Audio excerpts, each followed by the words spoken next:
நான் ஏன்னா சண்டை போட்டுருக்கேன் உங்களோட கடந்த 10 ஆண்டு காலம் பாட்டாளி மக்கள் கட்சியில இருந்து எப்படி எல்லாம் போரிட்டு இருப்பேன், எப்படி எல்லாம் சண்டை போட்டுருப்பேன் தெரியும் எனக்கு. ஒருபோதும் தலைவர் கலைஞரும் சரி, வேல்முருகன் நான் அவர்கிட்ட பேசின அம்மையார் ஜெயலலிதா அவர்களே 11 முறை உட்கார எழுந்துக்கு ஒரு பதிலடி கொடுத்தேன். பேசி முடிச்ச உடனே என்ன கட்டி பிடிச்சி, நீ வேல்முருகன் இல்லையா, நீ தூள் முருகன் அப்படின்னாரு. எனக்கு எப்பயுமே இந்த உதடு கொஞ்சம் சிவப்பா இருப்பான். ஒரு நாள் கார்ல போகும்போது வழி அனுப்ப போகும்போது கிட்ட கூப்பிட்டாரு, இந்த உதட்டை பார்த்துட்டு லிப்ஸ்டிக் போட்டு வந்தியா அப்படின்னாரு. இல்ல தலைவர், இந்த இயற்கையான அப்படின்னா. அதனால எவ்வளவுதான் எதிர்வரிசையில் நின்று நாம் விமர்சனம் செய்தாலும் சொற்போர் செய்தாலும் கூட அதை மிக லாகவமாக தனதாக்கி கொள்ளுகிற ஒரு மகத்தான தலைவன் முத்தமிழறிஞர் கலைஞர் அவர்கள். தலைவர் கலைஞரை விட தாங்கள் தலைமையேற்று தமிழ்நாட்டின் தேர்தலை சந்தித்ததில் தோல்வியே எதிர்கொள்ளாத தலைவராக நீங்கள் வளர்ந்திருக்கிறீர்கள். தாங்கள் தலைமையேற்று தமிழ்நாட்டின் தேர்தலை சந்தித்ததில் தோல்வியே எதிர்கொள்ளாத தலைவராக நீங்கள் வளர்ந்திருக்கிறீர்கள். 6வது முறை நாட்டுக்கு முதலமைச்சராக திராவிட முன்னேற்ற கழகம் அமைந்திருக்கிறது. 7வது முறையும் தலைவர் கலைஞர் அவர்கள் உயிரோடு இருக்கின்ற காலத்தில் தன் பேச்சு, தன் எழுத்து, தன் ஆற்றல் அத்தனையும் பயன்படுத்தி மீண்டும் இந்த தமிழ்நாட்டு மக்கள் மிகப்பெரிய வாய்ப்பை 96 மக்களுக்கான நலத்திட்டங்களை வாரி வழங்கிய மகத்தான அந்த தலைவரை மீண்டும் அமரவிடாமல் தமிழ் சமூகம் தவறவிட்டது.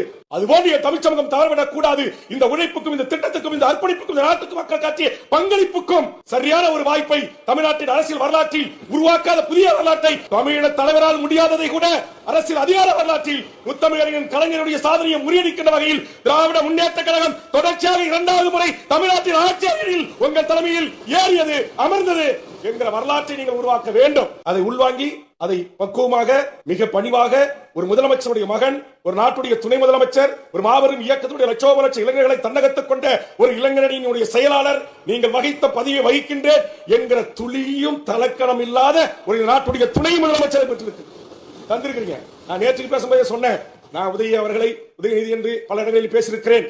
இன்னைக்கு அப்படி பேசக்கூட ஒரு நம்ம அப்படி சொல்லிருக்கூடாதுன்னு நினைச்சேன். ஆனா இன்னைக்கு லட்சோப லட்ச மாணவர்கள், சாதாரண குக்கிராமத்தில் பிறந்த ஏழை எளிய தாழ்த்தப்பட்ட குடிசையில் பிறந்த குழந்தை செல்வங்கள் கூட இன்னைக்கு உலகளாவிய சாதனைகளாக வந்து இவர்களுடைய கரங்களால் பரிசு வாங்குகின்ற போது சிரித்த முகத்தோட உதயண்ணான்னு குழந்தை செல்வங்கள் கூப்பிடுது. அதுல நான் கூட்டுறது கூட தப்பில்லை என்று நான் என்னை தேற்றிக் கொண்டேன். ஆக எதிர்க்கட்சி வரிசையிலே அமர்ந்து உங்கள் சின்னத்தில் நின்று வெற்றி பெற்று நாங்கள் உங்களுக்கே ஆலோசனை கூறுகிறோமா, எங்களுக்கே ஆலோசனை கூறுகிற இடத்தில் நீங்கள் இருக்கிறீர்களா என்று எடுத்துக்கொள்ளாமல் நீங்கள் அதை அணுகின்ற முறை, மாண்புமிகு உறுப்பினர் சேகர் பாபு அமைச்சருக்கும், எங்களுடைய துரைமுருகன் அவர்களுக்கும், எங்களுடைய சிவசங்கரன் போன்றவர்களுக்கும், இங்க நிறைய இடத்தில் பொன்முடி போன்றவர்கள் நாங்கள் மோதி இருக்கிறேன்.